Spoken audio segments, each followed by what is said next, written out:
Le film Les Guerriers, sorti en 1979, n'était pas seulement un film sur les gangs brutaux des rues de New York. C'était un mythe urbain, enveloppé dans le chaos, la peur et la rébellion du cinéma. Derrière l'ambiance hantée des rues et les vestes de cuir se trouvent de vrais combats, tournages interdits et une production hors de contrôle. Les acteurs ont été attaqués.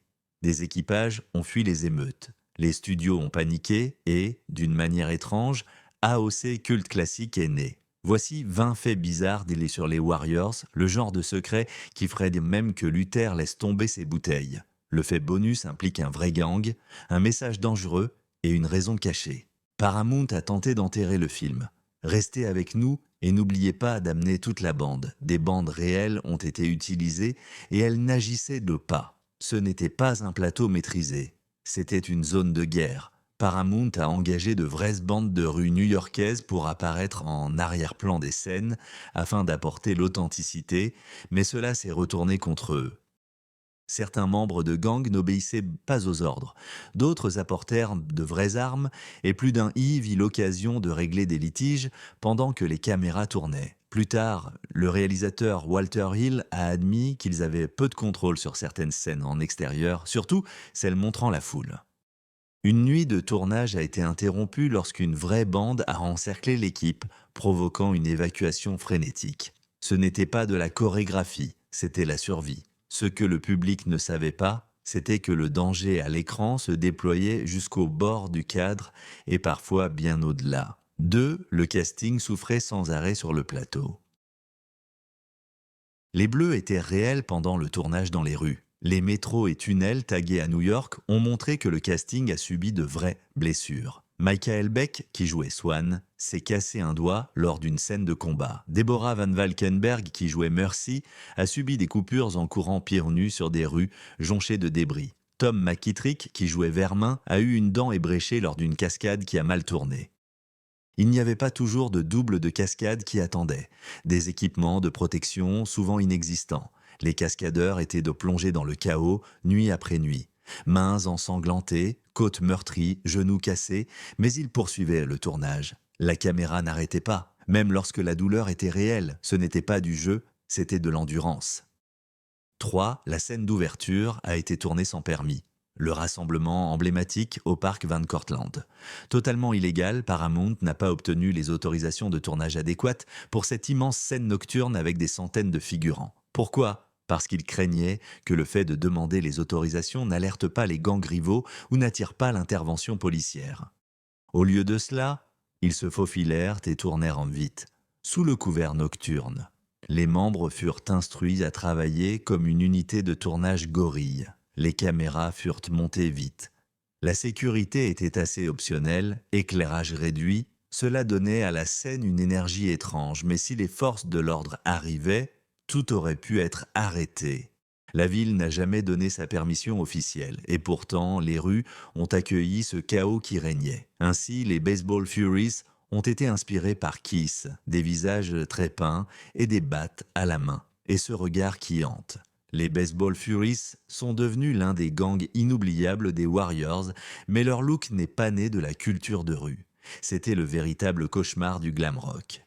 Le chef du carburant Walter Hill a dit s'être directement inspiré de Kiss, leur maquillage noir et blanc et leur présence scénique. Mais pour le rendre plus menaçant, il l'a croisé avec les Yankees et les uniformes et l'agression silencieuse. Le résultat fut une bande qui ne parlait jamais, qui poursuivait et frappait fort. C'était pas une bande de rue.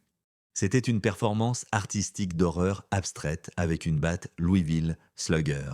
Pourtant, dans ce silence, les furies devenaient plus bruyantes que n'importe quel dialogue. 5. James Remar avait presque été licencié pour être trop violent. James Remar, qui jouait Ajax, le brut au tempérament bouillant, a presque perdu son emploi. Son approche méthodique et très intense se voyait à l'écran. Il resterait dans son rôle même quand les caméras cessèrent de tourner. Une nuit, Remar s'est battu avec un membre de l'équipe. Une autre fois, il aurait cassé un accessoire par rage. Le cinéaste Walter Hill ne voulait pas le virer. Mais les producteurs s'inquiétaient en DMAs et l'agression réelle, Ajax reflétant son comportement, le plateau déjà instable, sa conduite était un fardeau pour la prod. À la fin, Remar est resté, mais tout juste. Ce n'était pas une performance. C'était dangereusement proche de la vérité. 6. La partition du film a été composée en seulement 3 semaines. La partition de Barry Dvoon, dominée par les synthétiseurs et pulsantes, a aidé à définir l'ambiance urbaine onirique du guerrier, mais peu savent qu'il n'a reçu pas plus d'1 mois pour la créer. Le studio voulait quelque chose de plus classique, une sonorité d'orchestre, mais Hill a défendu quelque chose de moderne, électrique et audacieux. Divo a composé la plupart des thèmes dans un studio loué, avec un seul clavier et sans aide. Il avait 21 jours pour livrer tout, des accords d'ouverture aux signaux d'action explosifs. En dépit de l'empressement, la bande-son est devenue emblématique, citée par des artistes allant de Daft Punk à Trent Reznor comme une influence majeure. Ce qui semble intemporel n'était en réalité qu'une course créative contre la montre. 7. Le film a déclenché des violences réelles. À sa sortie, il était censé n'être qu'un film. Mais lorsque les Warriors ont envahi les salles de cinéma en février 1979, le chaos a éclaté. Au cours des 2 premières semaines, plusieurs incidents violents ont été signalés dans tout le pays, dont 3 agressions au couteau mortel, vraisemblablement liées à des affrontements entre gangs pendant ou après les projections. À Los Angeles, des membres d'un gang rival ont ouvert le feu près des projections. Paramount a sombré dans la panique générale, ils ont retiré toute publicité télévisée et ont laissé aux salles le soin de décider s'il fallait projeter le film. Le message était clair, ce film n'était plus une fiction, il influençait les rues. 8. Paramount a tenté de tuer le film. Après les incidents violents liés à la sortie du Warrior, Paramount a failli enterrer le film. Les dirigeants du studio envisagèrent de retirer le film totalement de la distribution. Au lieu de cela, ils ont réduit le budget promotionnel, annulé son expansion nationale et publié des communiqués pour se distancer du film. Des affiches arrachées, des panneaux publicitaires retirés, mais quelque chose d'inattendu arriva. Le bouche à oreille prit vite le relais. Les fans virent le film comme un fruit défendu, à voir avant sa disparition. Des projections pirates ont fleuri. Les ventes montèrent dans certaines villes. Au moment où le studio réalisa son erreur, les guerriers s'imposèrent comme un culte. La tentative de faire taire le film n'a fait que le rendre plus bruyant. 9. La version originale avait des transitions en BD. Vous avez vu la version du réalisateur, mais ce n'était pas ainsi que le film avait été joué. Walter Hill a toujours vu les Warriors comme une bande dessinée vivante. Ses premiers montages contenaient des panneaux de bande dessinée liant bien les scènes. Les personnages se figent et le cadre devient art dessiné, puis passe à la séquence suivante. Mais Paramount détestait cela. Ils l'obligèrent à couper ces séquences pour la sortie de 1979, arguant que le film était vraiment trop étrange et aliénant. Plus tard, dans la version 2005 du réalisateur, la vision de Hill fut restaurée. L'ironie, l'étrangeté fut exactement ce qui rendait le film inoubliable. La 10e scène, un combat célèbre, a été improvisé. Ce pugilat brutal dans la salle de bain avec les punks était sans script. La scène dans les toilettes de la station de métro, où les guerriers affrontent la bande de patineurs, connus comme les punks, n'a pas été planifiée. Walter Hill a donné aux acteurs une consigne générale, rendez-la chaotique, douloureuse et rapide. Ils l'ont faite avec des carreaux cassables et une chorégraphie minimale. La scène est devenue l'un des moments les plus viscéraux du film et les fans savent que c'est désormais l'une des scènes de combat les plus influentes des années 70. Pas prévu tout brut. Si vous aimez ces révélations bien crues et sans retouche, allez-y et abonnez-vous, car nous avons encore des guerres entre gangs, des scènes volées et un message secret venu du monde réel qui sera dévoilé dans la finale et dans l'épisode 11 à venir. Le studio ne voulait pas que Michael Beck soit l'acteur principal. Michael Beck peut être associé au film Swan, mais Paramount au départ ne voulait pas de lui. Les dirigeants du studio faisaient pression pour un visage plus beau selon les normes ou Ben Cable. Ils proposèrent vraiment des vedettes TV et même des idoles disco pour incarner le chef stoïque de la bande, mais Walter Hill avait une vision différente. Il vit Beck dans Mad Men, un film peu connu, et fut frappé par son calme. Il fit tout pour l'engager, allant jusqu'à menacer de partir si Beck était remplacé. Ironiquement, la performance discrète et mesurée de Beck est devenue l'ancrage émotionnel du film. Son silence, sa confiance, son regard d'acier ont défini Swan et donné au public quelqu'un à soutenir au milieu du chaos. Pas une vedette, pas un grand nom, mais exactement. The Warrior Hill avait vraiment besoin de 12. The L Train n'a jamais été fermé pour le tournage. Les guerriers passent la majeure partie du film à suivre les lignes rugueuses du métro de New York, surtout le train L. Voici le côté fou des choses. La MTA ne leur a pas donné l'autorisation de fermer les voies. La production s'est faufilée pendant les heures creuses, tournant des scènes dans des trains en marche, et a parfois soudoyé des agents du métro pour détourner les regards. Toutes les scènes de combat ont été tournées entre les prises prévues. Les équipes se dépêchaient de dégager le matériel dès qu'elles entendaient arriver un vrai train. Lors d'une scène, les acteurs duraient s'arrêter au milieu du combat quand un train inattendu arriva, les obligeant à se figer et à jouer les passagers. Pas de permis, pas de déviation, juste de la débrouille pure. Ce que vous voyez à l'écran résulte du timing, de la chance et de règles bafouées. Le chapitre 13, la scène d'Elysée, a dû être atténué de manière notable. À l'origine, le gang féminin, connu sous le nom d'Elysée, avait un rôle bien plus sombre. Dans les brouillons et montages, leur scène n'était pas seulement axée sur séduction et trahison. Elle se terminait par un bain de sang sanglant. Le script les voyait poignarder l'un des guerriers et le laisser mourir dans leur repère. Mais les tests auprès du public réagirent d'un mal à la violence, surtout venant de personnages féminins. Le studio paniqua et exigea que la scène soit taillée et atténuée. Le coup de poignard fut retiré, le dialogue réécrit et les Lizzie devinrent une menace séduisante mais moins létale. Walter Hill n'était pas ravi, mais il a obéi sans broncher, tout de suite. Pourtant, la menace persiste malgré tout, hélas. Les Lizzie restent l'un des gangs parmi les plus glaçants du film, et vraiment, non pas à cause de ce qu'ils ont fait, mais à cause de ce qu'ils ont failli faire. 14. David Patrick. Kelly a écrit sur le champ sa réplique emblématique « À chaud, les guerriers sont sortis pour jouer ». Ce n'était pas dans le script. Cette réplique emblématique, livrée par Luther, interprétée par David Patrick Kelly, était entièrement improvisée depuis le début pour les fans.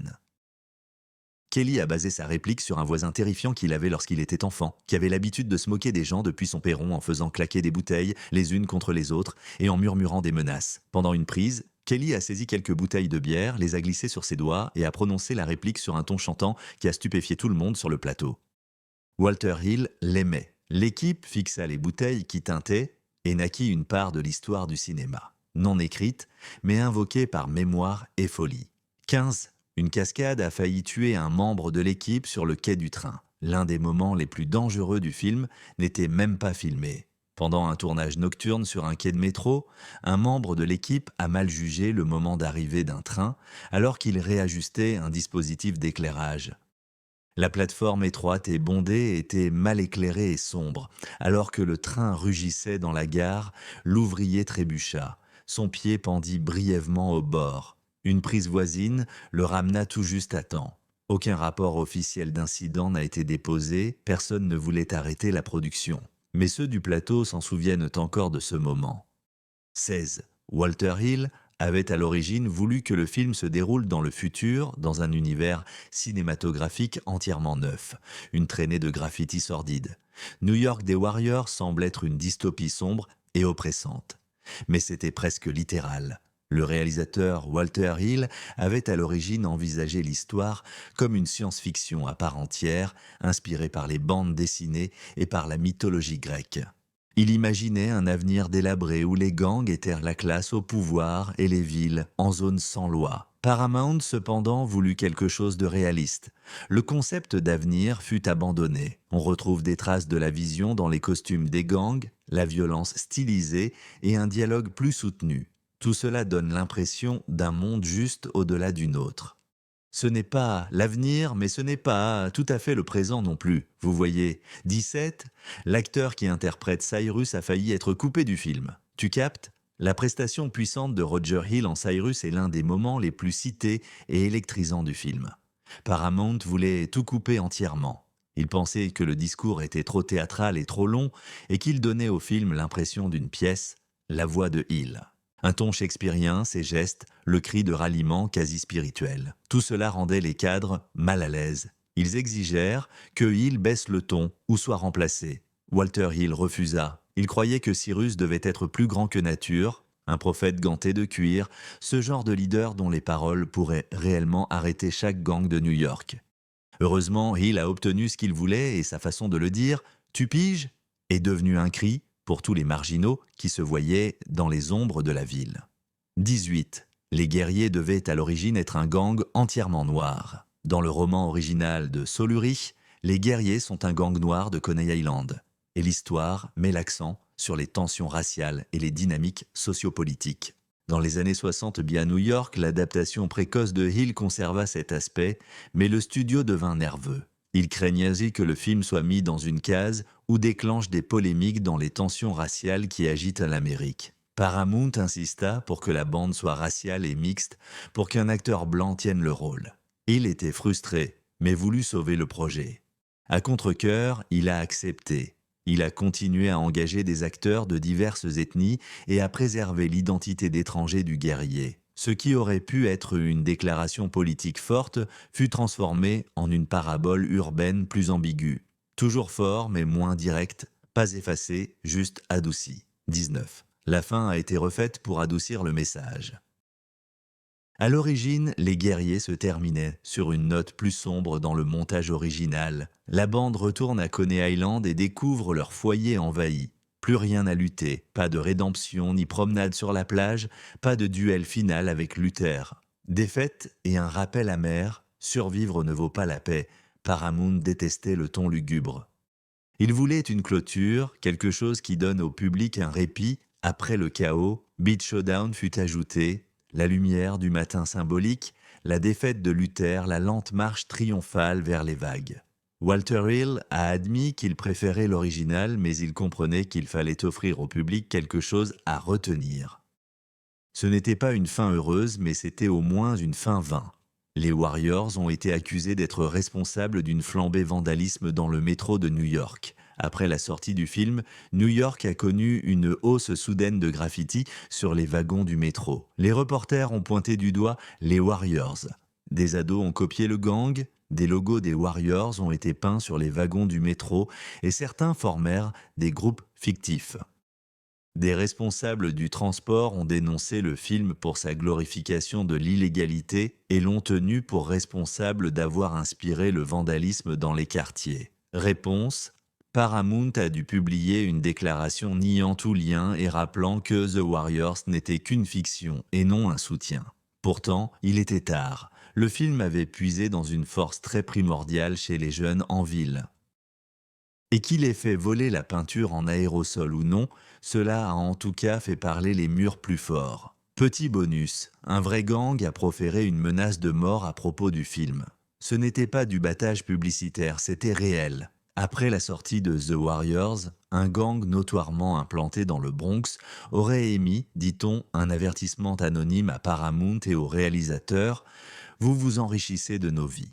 Tu ferais mieux de ne pas revenir filmer sur notre territoire. » Pourquoi ? Parce que la façon dont le film dépeint des gangs stylisés, notamment les tenues, les symboles et les rivalités territoriales, reflétait les dynamiques réelles qui se déroulaient dans les quartiers de l'époque. Un gang, que certains pensent avoir inspiré les Baseball Furies, s'est senti moqué. Une autre idée, les riffs fictifs de Gramercy étaient une version voilée de leur organisation réelle. Selon un membre de l'équipe, l'avertissement a été transmis par des intermédiaires. Pas de nom, pas de signature, une menace claire. Paramount a immédiatement annulé tout projet de suite ou de tournage dans la ville. Le message était fort. Les guerriers n'étaient là peut-être qu'une fiction, mais leurs répercussions étaient des réelles et dangereuses. Si vous avez déterré ces secrets et voulez d'autres plonger dans les classiques cultes et les coulisses, appuyez sur j'aime, abonnez-vous et laissez un commentaire avec votre bande de guerriers préférés.